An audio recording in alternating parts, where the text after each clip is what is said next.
What is a connection to a person or a group of people that really change the trajectory of your life or business? Haydynn Fike bringing me to cigar lounges. And so, Oh, dude, I always love hanging out with you, and it's fun because when we do hang out, it's like you connect with people basically for a living. So it's like when I'm being lazy or when I'm being just like when I'm talking to someone I already know, it's like you shove someone new in front of my face and you're like, here, Joey. It's awesome. But I would still have to say that one person is Pete, just because if I'm looking at a house, my brain immediately goes to this seller doesn't need the cash. They want what the cash can get them. So how can I get them what the cash can get them for either less or for an easier route? So like the car, if he's going to go buy a car anyways, well, he can't get the car that I have for the price that I'm willing to give it to him for. So if I can trade that for a certain value, then the rest of the deal comes with it. And just because of Pete, hanging out with Pete so much, that's the first place that my brain goes when I'm looking at a deal.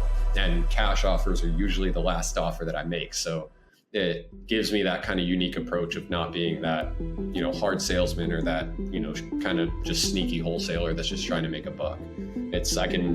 I can truly provide solutions for people. Welcome back to the Art of Connecting podcast. This is your host here, Haydynn Fike, back with another episode for you guys. And today we have my good friend Joey Long joining us with Lifelong Solutions and Misty Buys Houses LLC. So we're super excited to have Joey on the podcast today. How are you doing today, man? Doing good. It's sunny Florida day. Can't complain. Yeah, you've got an ocean view right about now, don't you? No, I'm sitting in the guest room at my parents' place while my house is getting worked on. Yeah, well, but they have an ocean view is what I was... All I got to do is open up the door and look to my right. Well, Joey, let's go ahead and start by telling the listeners who you are and what you do. Cool. So my name is Joey Long. I do the weird deals that most people don't know how to structure or can't be sold traditionally. Do a lot of pre-foreclosure, short sales, just really creative seller financing structures, option buying, trading cars for houses. I mean, the weirder, the better for me. Really just base my business around use what you have to get what you need to get what you want and kind of backtrack from there, and tends to bring me the weird ones. Yeah, anytime I have like the craziest, weirdest deal you've heard of, Joey's my first phone call. Whenever someone's like, hey, this person died and they have all of this stuff, but like they're dead. And I'm like, all right, let me just call Joey because I don't know the answer to that question, but I'm sure Joey at least knows the answer or knows someone who knows the answer. So. That's what we're diving into right now, actually, is pre-probates, buying houses from dead people. All right. So from dead people deals to crazy trading car deals, Joey does a little bit of all of that kind of stuff. But you also run a real estate meetup too. Why don't you tell me a little bit about that?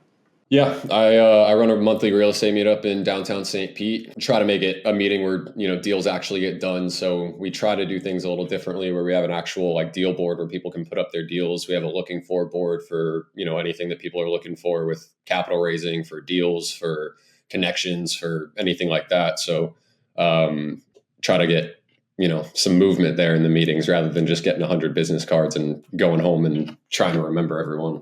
Right, for sure. So let's go ahead and take this into a connection direction.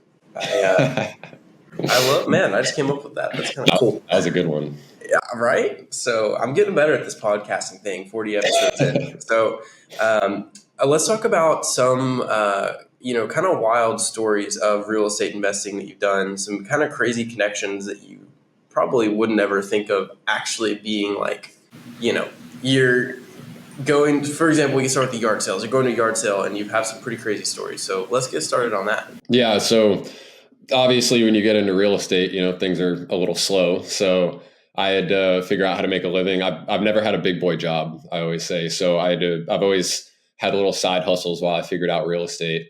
And I was a big Gary Vee guy growing up when I was kind of figuring out where I wanted to go in entrepreneurship. So his trash talk videos used to be my favorite thing, where he would just go to garage sales and just buy stuff from sellers and flip it, and made a good income that way. So when I was figuring out real estate, that's what I did. I just go buy cool stuff at garage sales, sell it on Facebook Marketplace. And it just kind of turned into a thought of why are they having a garage sale? They got all this stuff out on the driveway. And I was, realizing how easy it was to talk to people on their driveway when they're wanting, people to come up to them anyways. So while I still flip stuff at garage sales, I would just kind of go into the sale and go up to the people and, just, hey, why are you having a garage sale? Are you just clearing some stuff out? Or are you getting ready to move? And, 90% of the time they were getting ready to move. And so it made it a hell of a lot easier to make an offer of, hey, if you don't want to do the hassle of this whole garage sale, I'll buy everything on the driveway with the house and I'll trash it out, or I'll do the garage sale for you, or you can come back through and pick out what you want, whatever. But 9 out of 10 times, they say either, oh yeah, we're, already listed with an agent, which that's sometimes unfortunate, but a lot of times it's just their kind of prereq to scouting a sales process. So, while they're clearing some stuff out in the house, they're vetting agents, they're looking at comps, they're kind of seeing what are our options. And you get a pretty good response if that option walks right up onto your driveway and says hi.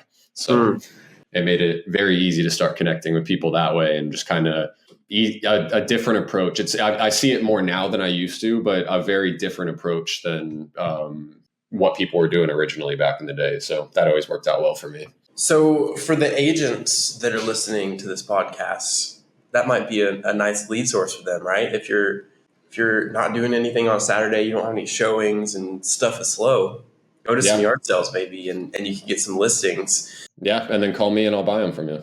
And you mentioned you've done several deals from yard sales. What did one of those look like?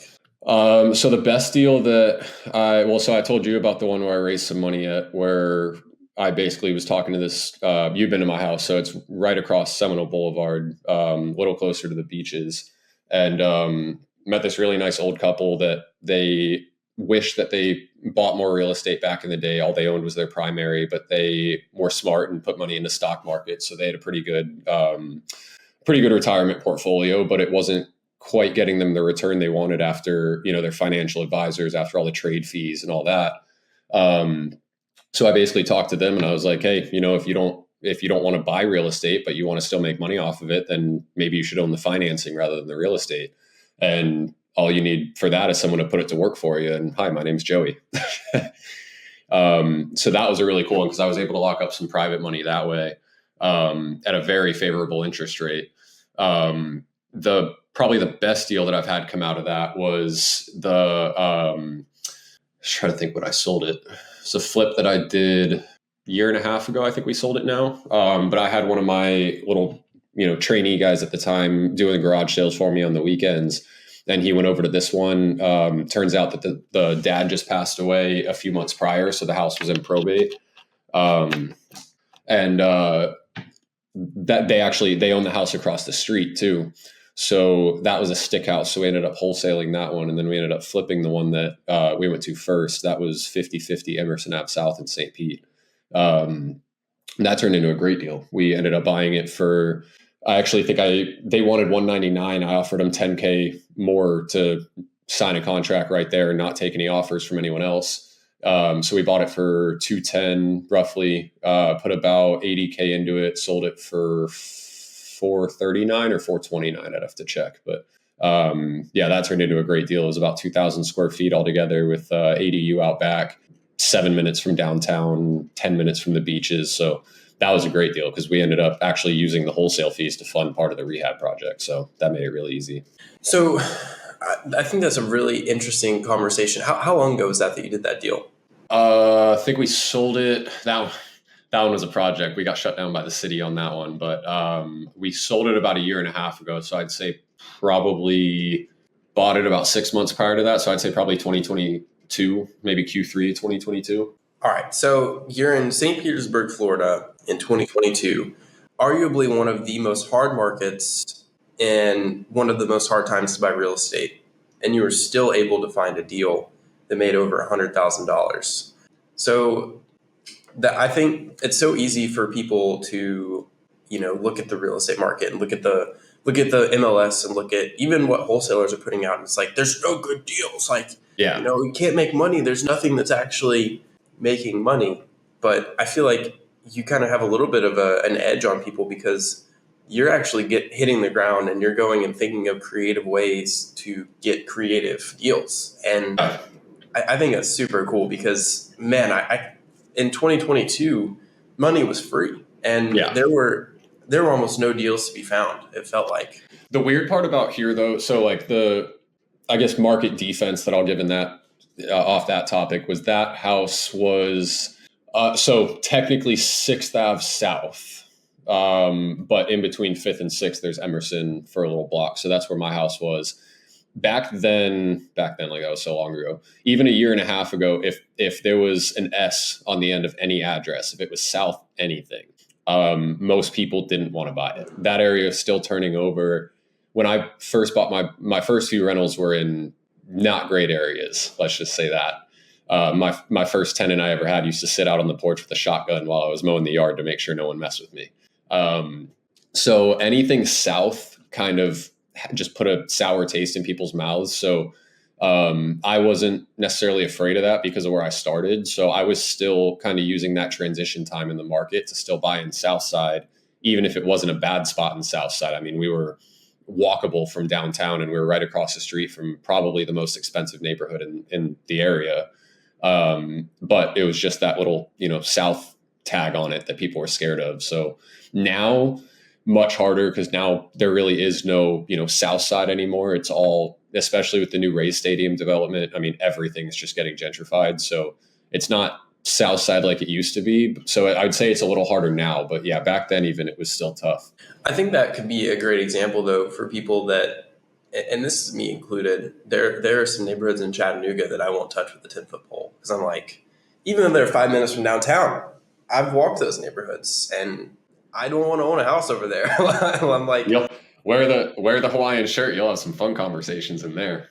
Oh, I mean, I do. I mean, you just got to stay strapped. It's like, that's like that's the East Lake motto. It's just like stay strapped. And yeah, I don't know. I don't like to buy in those neighborhoods, but it's interesting that pretty much, I mean, if you're in a growing area, the neighborhoods always grow. Like it. And here's what I realized, so I'm buying I'm buying 2 more houses in Southside, and I would say both of them they're pretty close to each other, but both of them still aren't in great neighborhoods, but there's new builds going up in the neighborhoods now. So it is gentrifying, but this was probably one of the worst spots in the city even 2 years ago. And now one of them is a short sale that we're doing. I told you about that one, I think. And the other one is a rental that I got off of direct mail campaign. And the thing I learned about Southside and not so great areas, you just got to be involved in the community. And so if they, this sounds bad, but, if it's a primarily African-American neighborhood and you're just, some white guy walking around that's knocking on doors, it's not going to get the best response. And that's kind of what I faced in Southside St. Pete. So you just got to get yourself involved in the community. So one day there was this kind of weird that it was even going on, but there was a lemonade stand out on the street. Some little kid, just had his parents bought him for his birthday, a nice, frontage for his driveway. It was kind of cool. And so I went up there and I gave him a $20 bill and I bought him I bought a lemonade from him. And the parents came out, I talked to them and they were right across the street and 3 houses down. So super close. So there was somebody that, would look out for my house and look out for me while I was there. What I didn't expect is that I came back the next week and there were 3 lemonade stands out. And so little buddy went and told all his friends. And so then I had to go and give them each $20. But what that turned into is, in those kind of neighborhoods, there's always cookouts going on. There's always, people make a living with food trucks. They're always out smoking food and stuff. So what that did, I mean, every time I went over there after that, the neighbors would come down with a plate of food for me and my tenants, or they'd invite me over to the cookout, or at one point they offered to mow the yard. So I stopped having to come back over. It's a quick turnaround as long as you do good in the community and get involved in a positive way, rather than just being like, hey, I'm the guy coming in and making things expensive. And, 2 years from now, you're going to have to leave. My thing was always just, take care of your tenants, take care of your neighborhood, and, don't be greedy with the rents. And I'd always rather long-term tenants and, little lower rent than jack the rent up and have constant turnover. So I just have my tenants taking care of me out there. So that's kind of probably why I don't hate those areas as much, because now it's just a rinse and repeat. I really love that. And I mean, it goes right to the whole point of this podcast is creating that connection, wherever you go. That I never would have thought of doing anything like that. That's what I love about Joey's. He's always thinking about like we're over here playing checkers and Joey's playing chess. It's like he goes into a neighborhood and just sees different things than what other people would see. And man, that's just so true. And maybe I think I definitely need to change my perspective on like every neighborhood, every different place. We all have our own problems, and like you just got to go and create that connection with people. And like Yeah. if you create a good connection with people, they'll look out for you. Yeah. And that's what it's And all about. I'll make you a deal. If you're scared of those neighborhoods, go find us a deal and I'll partner with you on it. You can be boots on the ground and I'll teach you how to not get killed. Sounds good. Yeah, I've got a whole tax lien list, so we've got the leads. Tennessee, you might be a little bit more troubled neighborhoods than St. Pete, though. I'll say that. Maybe. I mean, we definitely have some. We definitely have some whole bullet holes in multiple houses in that neighborhood. I have some friends in Memphis. I know how Memphis gets. Chattanooga, we do unfortunately have some gangs in certain neighborhoods, and so it's. I know it's all over the country. You have things like that, but it's definitely you got to watch your back a little bit. But that being said, there's plenty of connections and things to be created in neighborhoods, and I think that's where the opportunity is at. If you can come in, serve other people, show them that you care about them, and that you want to bring their neighborhood up in a sustainable manner, and not come in and kick people out. I think that's all that anyone could ask for is that they're able to stay in their home, enjoy their neighborhood, and make it cleaner, safer, better. So I love that you do that kind of work. That's just awesome. So let's talk about the meetup and like what kind of connections has that created for you? What have you seen in that community and really I'd love to talk about the origin story of it too, because I feel like we have a similar origin story to our meetups that we run in Chattanooga and in St. Pete. Yeah, I mean, honestly, you were a big part of the startup of that. When I originally had the idea, it was really just because meetups are where I got started. Pete Fortunato, I met him at the first meetup I ever went to, and that was for me the connection that changed my life. And a lot of the meetups in St. Pete just kind of went downhill a little bit. So I was like, you know what, I want to make my own and kind of bring it back to how it used to be, where there were actually deals getting moved, people learning, not just, you go to the same meetup with the same people and everyone pitches the same things. So the origin of it was really just to bring a good meetup back to St. Pete. The hard part about that is that in Pinellas County, especially Pinellas and Hillsborough, which Hillsborough is where Tampa's at, it's only about 30 minutes away over the bridge, but any given night of the week, there's going to be 3 meetups going on in either county. So there's a variety of them, but I don't think there's any, great ones. And I do think the better ones are some of the bigger mastermind ones in Tampa. Like we went to James last week and that was a great one. So I'm actually having James speak at the September meetup now because I want to, not steal his ideas, but I do kind of want to model my meetup a little bit based off how he built his. Cause I mean, he had probably one of the best turnouts and one of the best just networking interactions that I've seen in a while. So I really want to build mine into, that kind of vibe and that kind of just community that people enjoy going to. And it's not just, another meeting. And then I try to bring in, good speakers that'll actually bring value to people. And that's kind of where the meeting is going to keep generating from, is just trying to bring value to other people. Cause I like to bring in speakers that I don't know everything about either. That's why I really haven't had a ton of creative guys in there, because that's my bread and butter. And while we do touch a lot on that, I'd rather, the big thing right now is development. So I've been bringing in a lot of developers. I've been bringing in a lot of, off-market luxury, agents or developers or teams that are, built. Last month I had someone in that put together a 206 unit apartment complex build, all by sourcing the lots off market and then, bringing the team together. And we're seeing so much of that going on in St. Pete right now that I'm trying to, bring in speakers that, align with the market and what we're seeing in the market. So now, as much as I love to get good connections for myself out of it and a little bit of deal flow out of it, it's really just, a good place to go and learn, and a good place for people to, make those connections and just kind of grow together. So it's not something I ever want to build, an actual mastermind or anything out of, but just to have a place that people can guarantee every month that they'll get a good, good worthwhile of their time, I guess. It's the same way for me too. People are always like, what are you going to do to make money off this? Like, when are you going to start your mastermind? When are you going to do this, do that? And I'm like, it's not the reason for it. I do this to serve others. And dude, we've been doing it almost the same amount of time. I feel like I started mine maybe 2 or 3 months before yours. Yeah, my first one was January.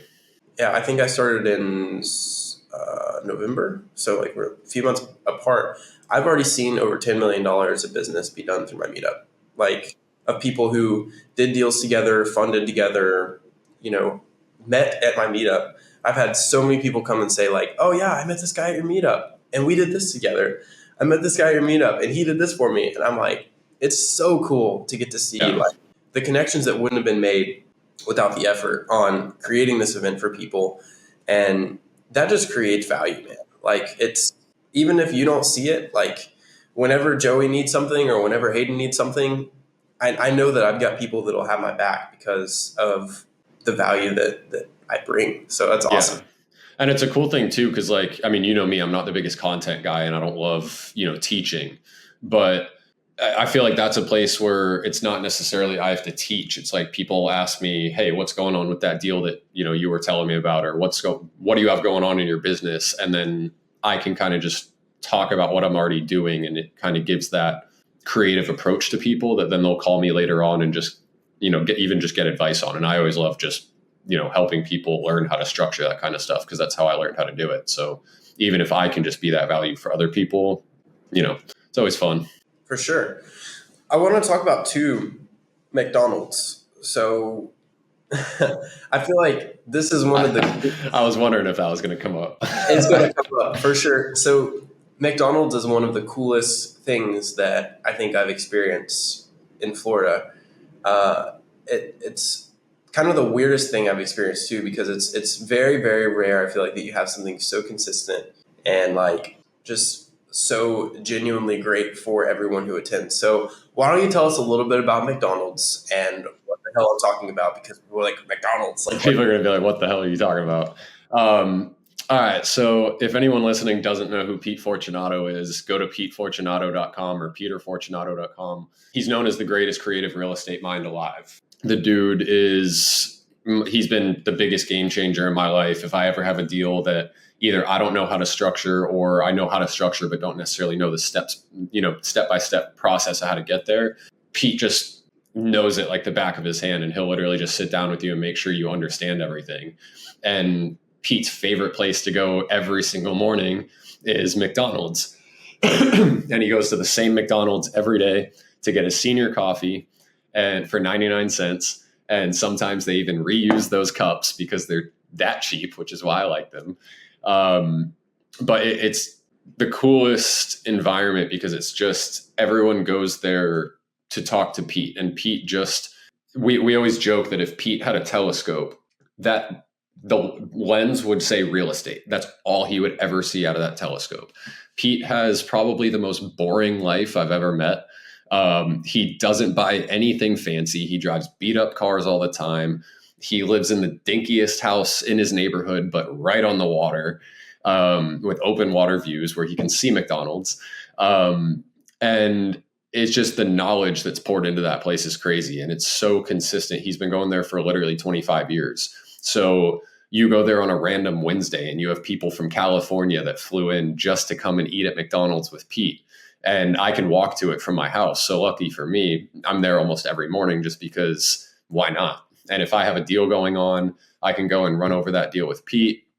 The coolest part is after one of his classes, there will be the day before and the day after, there will be 30 to 40 people sitting at this little 3-foot wide table at McDonald's. And everyone that walks in, they're just like, what the fuck is going on in here? And it's awesome because we just have literally just this network of creative real estate isn't a well-known thing. And people that just know subject to or seller financing, that's not, yes, that's creative, but it's not anything special with creative real estate. The people that understand it and the people that want to learn it, they just flock to this McDonald's just to sit with Pete. And it's the same, generally it's the same group of us, 4 or 5 of us, same guys. We all live around there, and just good friends at this point. But, you go there in the morning and you're talking about the Bucks game or something, and Pete will just roll his eyes and be like, does anyone have a deal to talk about? And it's just like, he just wants to help people. So it's awesome because he just invites people there. And, if you ever want to learn anything, just go to the McDonald's at the Tom Stewart Causeway in St. Pete, Florida. And Pete will be there every day from about 8 o'clock to 9:30. It's awesome. Yeah. And I love that about Pete because I'm kind of the same way. I'm probably one of the most boring people to talk to, I think. Like, you and me are so similar. Whenever, and me and Joey will sit there and talk for like 8 hours. We have to like make sure we meter our phone calls because we'll talk about real estate forever. But like, you come to me and want to talk about the Titans game, I don't know what the hell's going on. Like, I don't watch football. You want to come and talk to me about the presidential race and the conventions or whatever. I don't watch all that. Like, I can tell you who's running. That's about it. Yeah, you come up to me and you're like, hey, somebody just called me this morning. Hey, I own a bunch of real estate, but should I buy a restaurant? And I'm like, probably not. Like, probably not.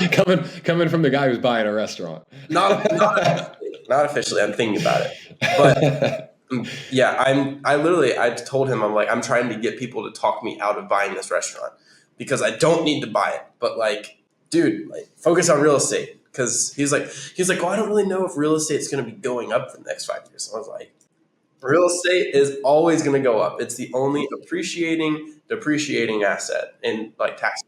What goes up has to come back. What goes down has to come back. Yeah. Works both ways.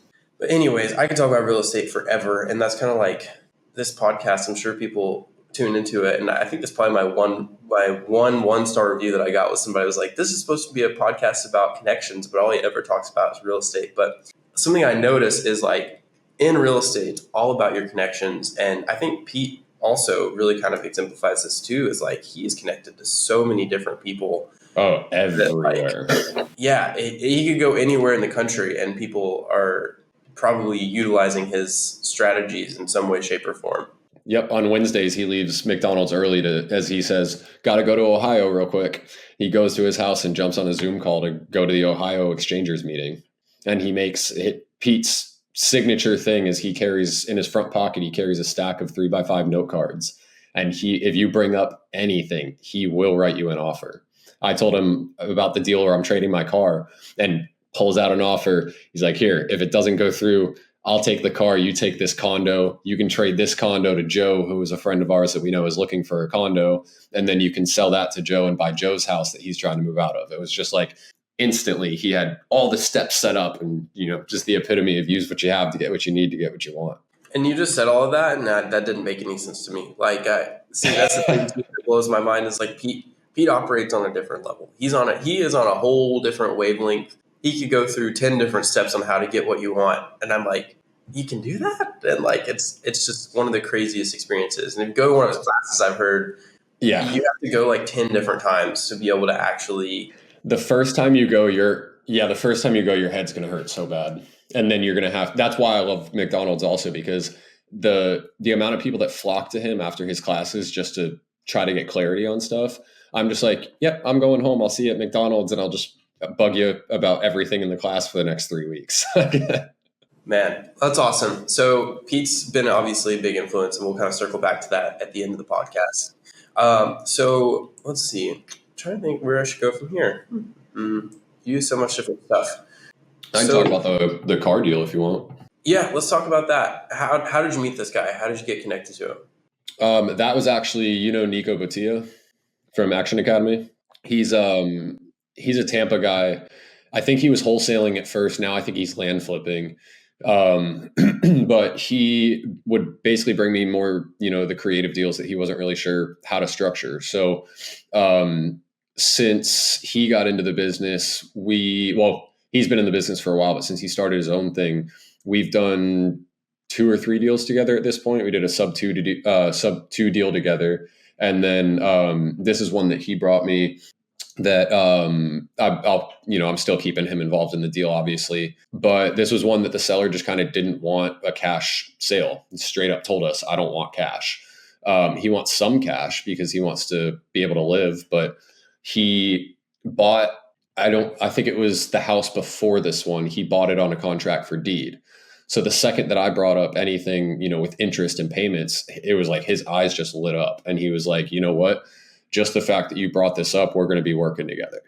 And so I first made contact with him probably 6 months ago. He's 77 years old. His wife died 2 years ago. He's battling skin cancer, just working his ass off for a living. And he's an electrician, so it's not easy work either. And his two houses actually are just kind of falling apart. So this is one where he needed help. He just needed the right solution. And his solution is stop working so much, have enough money to fix up his motorhome that's sitting in his driveway, undrivable, and basically travel the country in his motorhome. So the way that we structured that was he's also driving a work van right now with no AC. That's his only car. When I met him, he was asking me about my car. He was saying, oh, that's a really nice car. How much do you pay for that? And so that was my telltale right there to make him an offer. And so I made him an offer to give him the car as a down payment. He is in pre-foreclosure, so there's a couple steps we're having to get over with that. There was a little mix up with the bank and the numbers, so we're trying to get everything accurate before we actually close, but we should be actually closing on it in, I would say, 3 or 4 weeks at this point. But we're going to be trading him the car as a down payment. I'm going to be taking over the mortgage subject to, and then we're either going to have him hold a mortgage in a second position for the remainder, or I'll just cash him out on that. We're not really sure yet. But that's going to be a great rental for me. It's a 1997 build mobile home on land. So you own the land. It's not a mobile home park. There's new builds going up on the entire street. And 1997 build, it can be financeable. So if I decide to sell it, I can sell it to somebody that's looking for, a nice waterfront home for under $300,000 in Tampa. And it's 5 minutes from Tampa Airport. And even to buy a lot for that much on the water is almost unheard of. So I look at this as a great deal because I can buy it for great terms and I can give someone affordable housing, whether I rent it or sell it. You can also build on it too. Well, so that's actually the next step. So not on this one because it's a 1997. It's actually the inside of the mobile home is actually pretty messed up, but not anything structurally. It's just, all cosmetics. It's super dirty, just hasn't been taken care of. So I can do the whole rehab on this thing and get it rent ready for $30,000, which sounds crazy in today's day, but it's a mobile home. And if I'm going to keep it as a rental, I don't have to do all the bells and whistles. I can just do, general LVP, just, kind of basic countertops and make it a nice rental. And that'll be a good cash flow for me. And then his other house, which is 3 doors down, also on the water, that one, he basically needed a little bit extra cash than what I was able to give him for the one that we're taking subject to. So I said, hey, I'll give you an extra $15,000 for an option on your other one. That way you can live there until, whether you want to live there till you die or whether you want to live there until you fix up the motorhome and start traveling, whatever you want to do. I can give you an extra $15,000 now for the right to buy it at an agreed price later on. And he said, well, my wife died 2 years ago. I don't have any kids. I'm still dealing with this skin cancer and I don't really have any need for money if I'm just going to die. So, and I have no kids to give it to. So he actually countered me and said, an option doesn't really make sense, but what if I just give it to you when I die? So because we built that relationship and because I wasn't, I hate those wholesalers that are like, hey, I need you to sign a contract right now. Like while we're on the phone, I'm going to walk you through it. It's so far and few between and not realistic. So I just focus on building the relationships. And now it's been 6 months since we first talked, and he calls me once a week to say, hey, you better not get rid of that car. I'm still counting on getting that car. I want that car. And I'm like, don't worry, Robert, I'm holding it tight for you.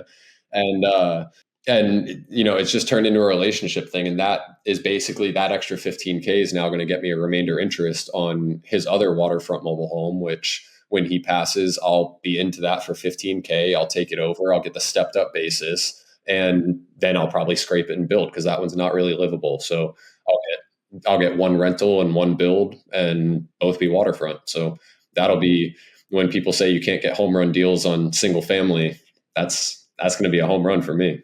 For sure. Well, and it's all through a relationship, like all through, how did you meet that guy again? You were introduced to him through someone else in the Action Academy. Yep. Yeah. And it was just it was a deal that they knew that I could create a better structure for the seller with a creative route than a cash route. So, I told Nico that brought it to me, I was like, as long as you can be patient, I'll make sure that you still get taken care of, whether you want to stay in the deal, whether you want to get paid out. That's a conversation between me and Nico.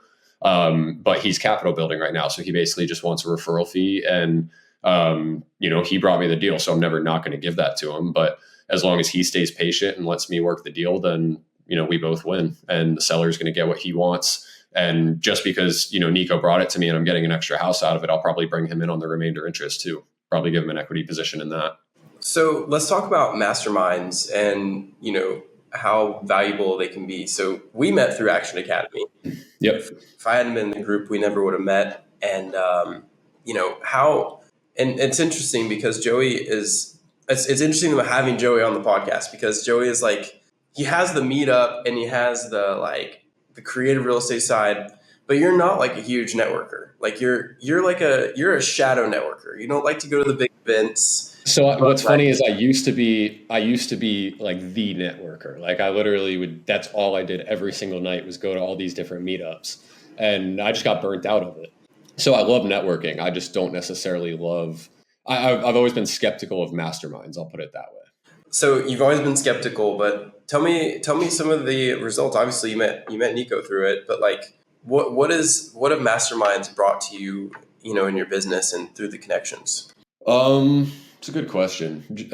A lot of stuff. There's a lot of stuff that doesn't come from masterminds. Like you can't just sign up for a mastermind and expect to be successful. It's every mastermind that I'm a part of is based on value, and every single one of them, they all say repetitively that we lead with value. You heard James say that the other day multiple times, and so it's you get out what you put in. So for me, I go into masterminds trying to be more of, hey, how can I help the rest of you guys? Because the chances of going into a big mastermind and just getting a bunch of JVs or getting a bunch of deals or a bunch of leads and getting all this and that, as great as that is, it's not what they're for. It's for, you give and you get. So I basically just come in and I try to say, a lot of people don't know what I know. So how can I help you guys pull off what I know how to pull off? And that usually brings stuff back to me. I get people calling me for, how do I structure this deal? Hey, should I do an option on this or remainder interest or, lease option on it? Should I just, how should I structure this? And generally when I go into those and just basically offer to help people with stuff, the connections I get are more than I could have gotten if I went in looking for them. And the deals that I'll get, they're better than if I went in thinking, hey, what deals can I get out of this group? And a lot of times I don't join masterminds when I know a lot of the people in them anyways, because I've made those connections already. But there is trying to think of the word that I'm looking for. There's an intimacy to masterminds that, everyone's tight knit, everyone trusts each other. And it's like, if you have a deal that, let's say you have a $10 million deal, there's a solid chance that if you're in a good mastermind, you can probably raise half of that 10 mil just from your mastermind. And then you have the traction to go raise it outside. So when you have that group that trusts in you and you trust in them, it helps all around. And it's just good for clarity too. Yeah. Dave Perret was talking about his hotel deal that he raised, I think like 80% of the capital within his War Room mastermind that they have. Like, it's crazy that you can do that. And I think that I bring it up to a lot of people because most of the people I have on here are actually in the mastermind group, because I feel like it's really hard to be really successful without having a group of people around you that are like beyond your city walls. Because for me, like in Chattanooga, I only have so many people that I can, I have this group of 5 guys that I hang out with on a regular basis that are all in real estate. We're all doing things. We're all building things. But other than that, where do you even go and find people in your community that are operating on the same wavelength as you, that want better for themselves, that want Cigar Cigar lounges on a Tuesday afternoon. You can go to the Cigar Lounge. So we got about 5 minutes left. Let's talk about the Cigar Lounge story, and then we'll get into the final question. Oh, when I met that lady? Yeah. All right. So I'm not a cigar guy. I don't smoke cigars. Had never been to a cigar lounge, and Haydynn comes into town, and on a Tuesday afternoon, literally at 1:00, we're in Ybor City at what was it, Long Ash? Long Ash, yeah. And shout out Long Ash. Haydynn loves the cigars there. Oh, they're the best in the world. But we were picking out the cigars, and I think I was on a call, and that's when Rob came in too. And there was a group of people sitting by the bar, and they just asked me like, "Hey, you're too young to be here in the middle of the day on a Tuesday. Or do you not have a job?" And I was like, "No, I'm actually," "No, I'm actually fun employed." My dad was semi-retired for about 6 months at one point. He used the term fun employed, and that's my favorite word now. So I was like, yeah, I'm fun employed. I invest in real estate. So we're just here to get some work done. And turns out she had a duplex 5 minutes from my house that she was getting ready to sell. Numbers didn't make sense for me to buy it from her, but I actually told her to list it. Then she went and listed it for $100,000 over what I told her to list it for. But yeah, she said the second that she sells that house, she's got $500,000 for me at 6% to use whenever and however I want. And now I'm just waiting on that overpriced house to sell. But still, we stay in touch. She comes to my meetup. She calls me and asks me for advice on real estate on another condo that she has. Since the house has been sitting, I've thrown her more than a couple offers. But just, you never know. Just talk to people, especially in those type of situations where it's like, you're asking what I'm doing here and how I'm here in the middle of the day. Well, why are you here in the middle of the day? What do you do? Right. And I think so the reason why cigar lounges are a great environment to meet people is cigars cost $8 to $15 a piece for a decent cigar. And then, so that's a higher price point. I mean, it's not like if you go to Starbucks and sit, you're spending $7 on a coffee. So it's not really like a big difference, and no one talks to you there. Yeah. No one talks to you in Starbucks, but you go to Cigar Lounge, it's a higher, more affluent type of person that's going to be smoking in a cigar lounge typically.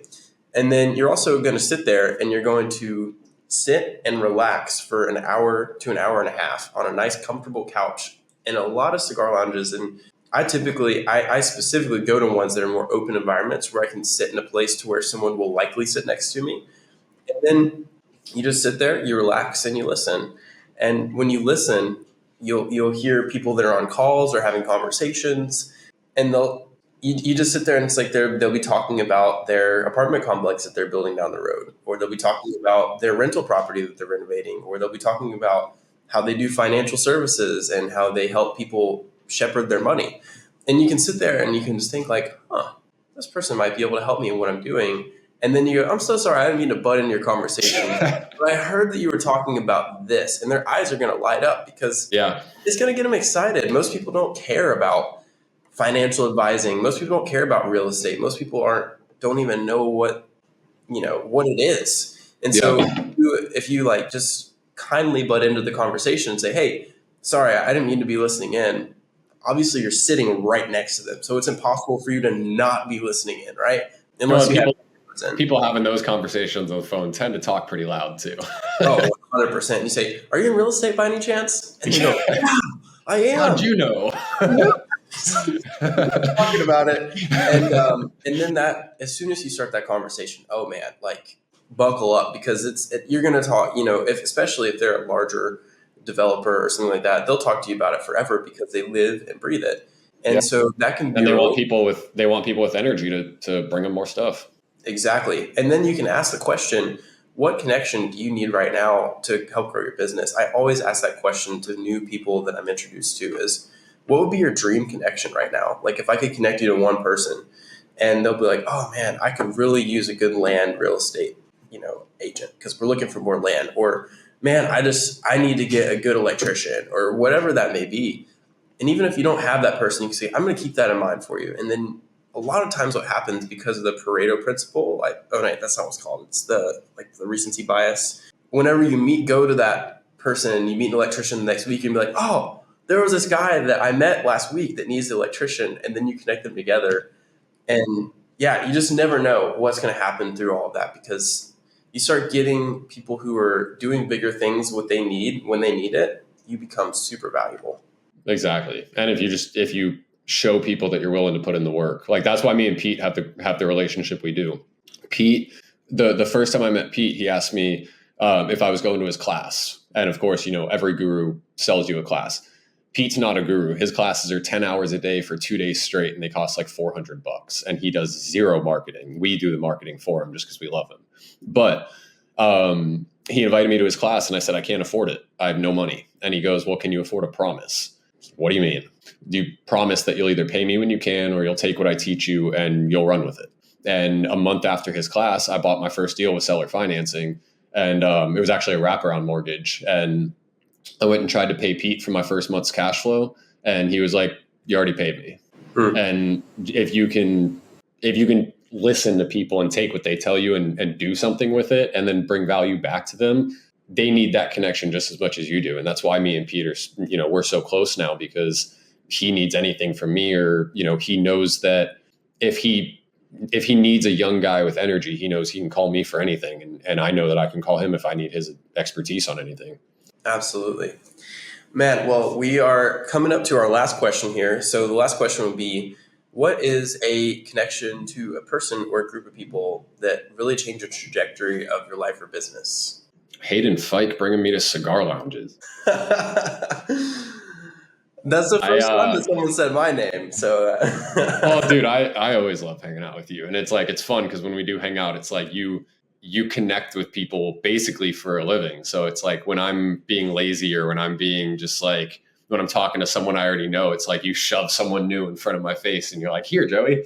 So it's awesome. We always make good connections when we're hanging out. But I would still have to say that one person is Pete, just because, I mean, the fact that I was able to buy options and remainder interests and trade cars and stuff. It's like, I've talked to people that have been in real estate for 50 years, and they're like, how, like, what made you even think of that? And the weirdest thing for me is it's not harder. It's weirder for me to make a cash offer than it is for me to make these weird offers. So like, if I'm looking at a house, my brain immediately goes to, this seller doesn't need the cash. They want what the cash can get them. So how can I get them what the cash can get them for either less or for an easier route? So like the car, if he's going to go buy a car anyways, well, he can't get the car that I have for the price that I'm willing to give it to him for. So if I can trade that for a certain value, then the rest of the deal comes with it. And just because of Pete and hanging out with Pete so much, that's the first place that my brain goes when I'm looking at a deal. And cash offers are usually the last offer that I make. So it gives me that kind of unique approach of not being that, hard salesman, or that, kind of just sneaky wholesaler that's just trying to make a buck. I can truly provide solutions for people. And that's what he preaches is help people and you'll help yourself. And I can probably count more times than not when the seller of a house that I bought hugged me and cried on my shoulder afterwards, because I solved such a dire problem for them, rather than just, hey, here's $100,000 for your house, get out in 30 days. Right. Man, I love that. Awesome. That's just opened up so many doors. So, well, thank you so much for coming on the podcast today. This has been a blast. Thanks for having me on, buddy. Every episode, it's like, holy crap, we're 50 minutes in. That is crazy. So where can people find you if they want to follow along, or also if they have like kind of a creative deal that they need some advice and help with? You can always email me at joey@mistybuysHouses.com. I'm not so much on social media as I should be. I'm starting to post more on Instagram. So my Instagram is joeylong.rei. Facebook, I'm most active on, just where most of my friends and my connections are. So I'll post a lot more on Facebook. Just search up Joey Long and look for my face, I guess. For the happy birthday. I did post that one the other day. That was awesome. We didn't even talk about Misty Buys Houses either. I meant to talk about that, but we can always do another one. Do a year update or something like that for sure. Awesome, Joey. Well, thank you so much for coming on today. And if you guys enjoyed this episode, please remember to leave a review. That's the only way that people find podcasts is through reviews and you sharing the episode with other people. So if you got value out of this, please make sure you do that. And then also, if you want to follow me on Instagram, it's at Haydynn Connects, Haydynn Connects. And we also have the podcast Instagram as well, at Art of Connecting Pod. And we are posting all the different reels and stuff from the new episodes on there too. So make sure you go and follow up those places if you enjoyed the podcast, and we'll catch you on the next episode.